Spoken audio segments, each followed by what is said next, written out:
All right, on today's episode of Ryan Guyver, we're going to be looking at how to troubleshoot one of these LED lights. So as you see, it has a pier on it, passive infrared sensor that turns it on and off. It could be this that's bad, it could be the LED wafers that are bad, or it could be the driver that's bad inside. So we're going to do some quick troubleshooting, and you'll see how we do it.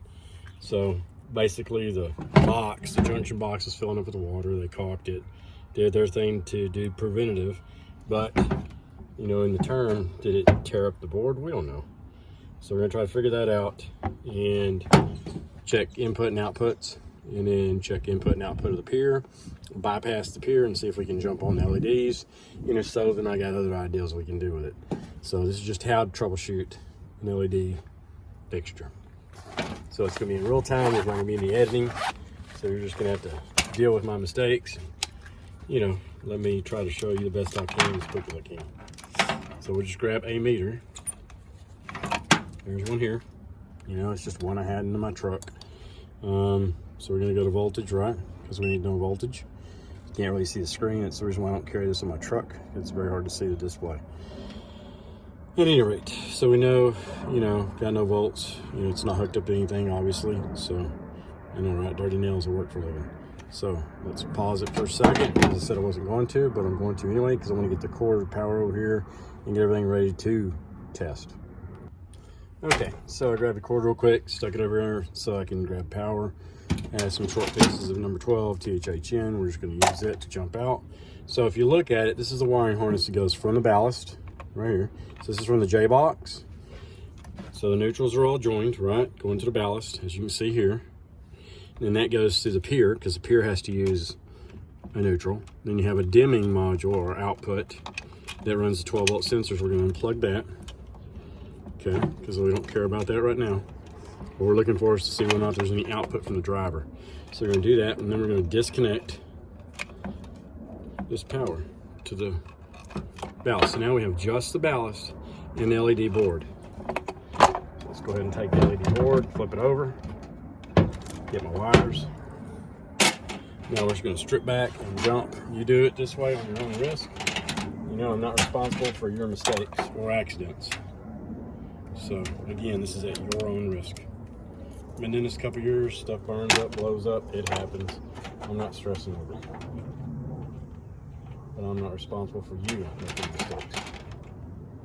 So keep that in mind. So once it gets stripped,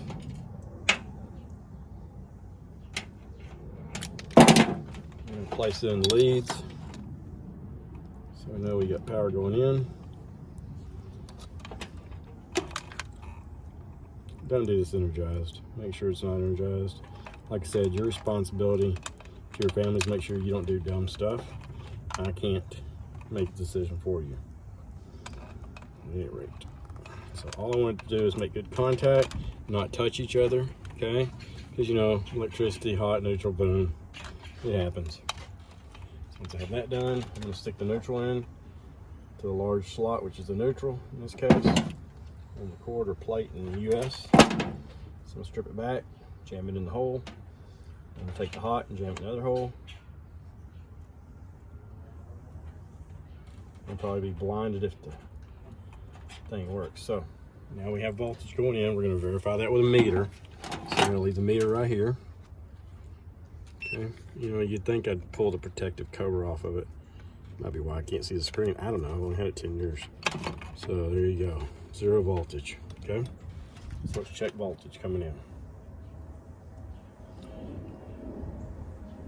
You have 120 volts going into the ballast. Okay. We saw that.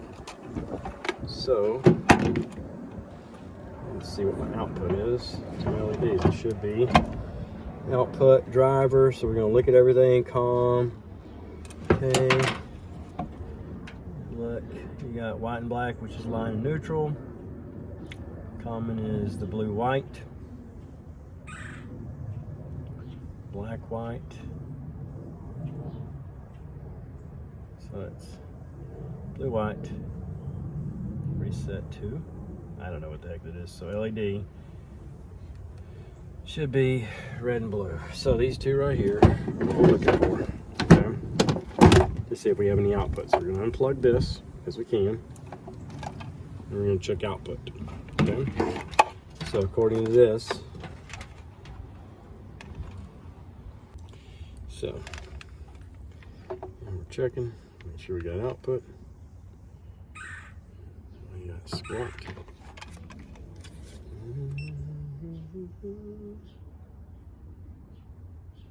We got no output, but we know we have input. So make sure we're good here. This is my peer to turn it up, turned on. Yep, nope, we should be getting voltage. So we're gonna pause it and I'm gonna hook up the other ballast. We're gonna see if we can get output out of it. All right, so we powered up this other ballast or driver. Let's see if we're getting any voltage on it.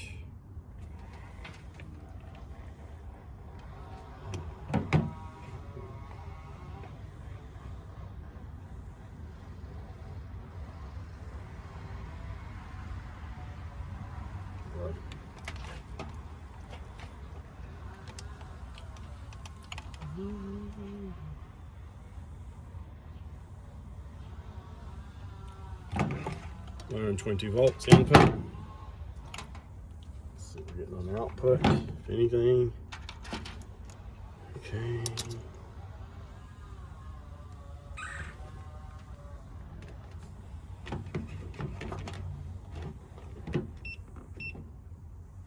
Yellow. Where'd you go? I can't see this screen, so it drives me crazy about this thing. All right, so it says I got 123 volts DC coming out.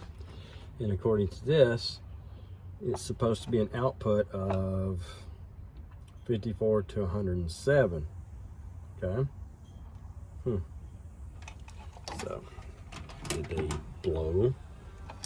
Let's see. I don't know. Oh, looky there. Looky there. So it's a bad ballast. Drivers worked fine. So the new one does. The other driver was no good. So meters, you know, less expensive, a lot of variance. You know, there's tolerances, percentages, they'll be off. They're not all accurate. But the point is, you see the lights working. So we know that the driver was bad. So let's disconnect power, and we're going to hook everything back up the way it should go.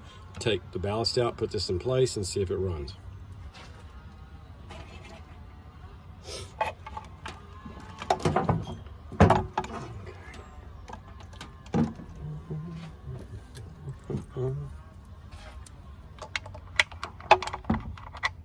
Yeah.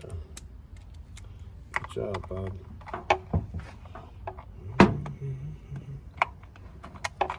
About we use Mamba here. The biggin. Be nice having that driver. I only brought a couple tools because I didn't want to have to deal with digging everything out.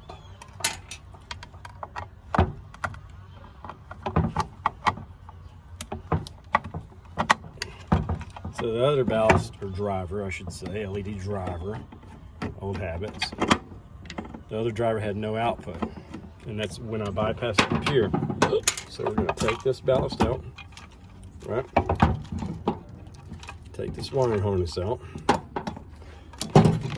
get it out of here.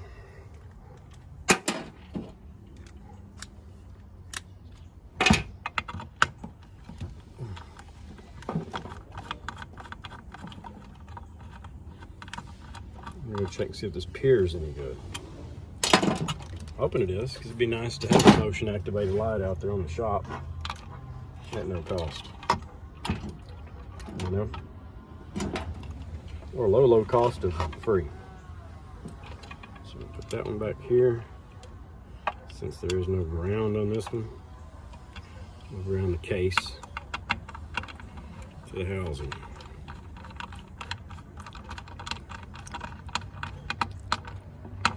Okay, there's that.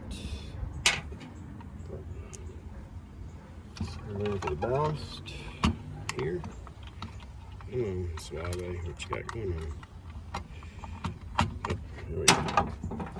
Sometimes I forget, and it's only been 13 seconds, right? Alright, so there's that one. There's this one.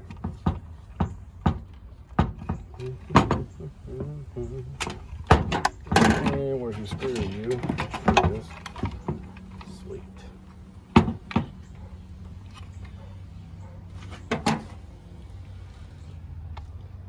think these are direct replacement driver, but it doesn't matter. It still does the job. I didn't take the original driver out. Customer did. Like I said, they threw this in a scrap pile, and I asked them if I could have it to do a video with to troubleshoot. And they're like, yep, no problem. All right, so there's that. Get everything plugged back in and see if we can run it off the pier now, okay? So make sure your fittings, your connectors go one way, but let's make sure they're in there properly. Make sure everything's hooked up properly. Okay, the meter out of offed. Get that out of the way. Put everything back the way. Actually, you know what? I'm just gonna power straight to the ballast and see if I have output again. Make sure.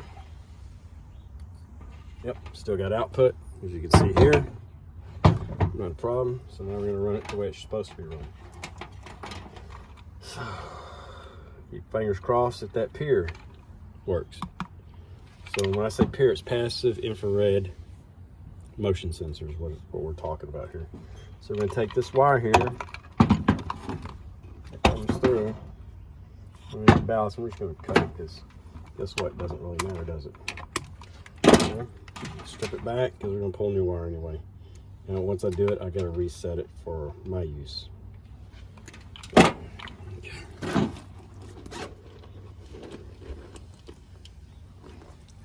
So we use some wire nuts here. And where'd you go there, Rico Suavo? There it is.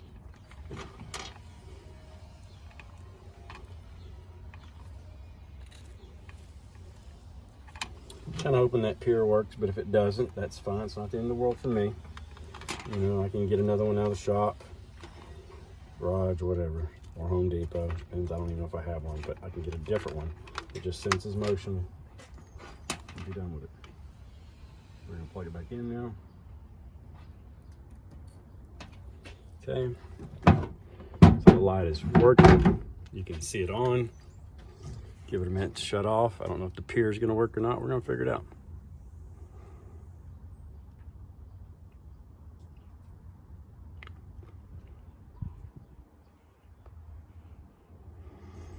Again, like I said, if the pier doesn't work, it's not the end of the world for me, because I will either install a different one, a different head, like a 360 head, you know, which is what that basically is, since this mounts up and it points down.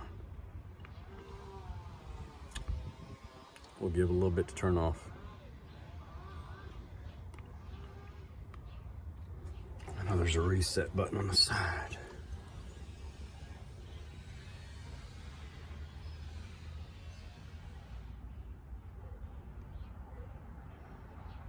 Without an instruction book, I don't know what the deal is. Whoa. Wow. Cool. Yep, since the move it got bright, didn't it? So we know the pier is working, but is it going to turn off? I don't know, because there's too much movement with the trees above us. But for now, we're going to call it good. Okay? So once it dims down, let's put our hand over it. See what happens. So it's on full brightness. So it may be just a sensor, don't know. I have to look this fixture up and see what the specs are on it. But anyway, without further ado, 13 minutes of your time is valuable. So there you go. That's how you troubleshoot it. Easy peasy Japanese. See you on the next one. Remember, like, subscribe, share, do all that cool stuff. Man, these hands just stay dirty, don't they? All right, see you on the next one. Later.